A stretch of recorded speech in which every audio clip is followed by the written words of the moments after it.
here's the shocker one. The one that I did with Taki more, because I'm like, hey, I'm doing this thing. Let's try it. And we're both like super weird about it because we know each other and trying to not to be all weird. And we do it. Now, if I remember the story correctly, and I'm going to say this part, don't let facts get in the way of a good story. So Drigo, shut up. We're just going to tell the story the way I'm going to tell it. And the way I tell it is Drigo sends me to cut. He goes, I don't think this is a good cut.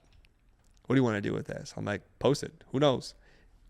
That is our highest performing man in the street. I think last time I checked, it was over 800,000 views. I don't even think it was good. And there's so many different weird comments to this about his pants, pyramid schemes, and all kinds of weird stuff. These are the unpredictable responses of humans. And Taki has such a great sense of humor about it. He don't care either. We just put it out there. So why do you think that worked?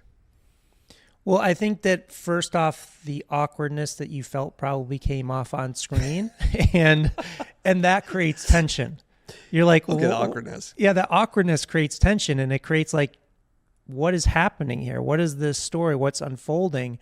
But also, I think what was his response? Because I remember seeing it, and it was a pretty eye-opening response. I think that there was a big perspective shift that Taki presented, which he always does because he's a great communicator. Yeah. But I think it was, again, that perspective shift of how he views charging per hour was the other element of it. Yeah. But I think that awkwardness, that tension, and also, like you say, the pants, like that's a pattern interrupt, is like people are dressing differently. They're having this conversation about money, like those variables come into play.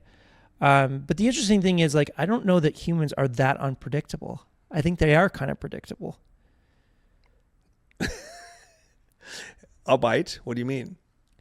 Well, again, it's the reason man on the street works. So like the way that I look at social media is, and spent the past 20 years doing it, is there's these repeatable structures, these repeatable patterns of how you communicate that work time and time again. Man on the street is just one of them.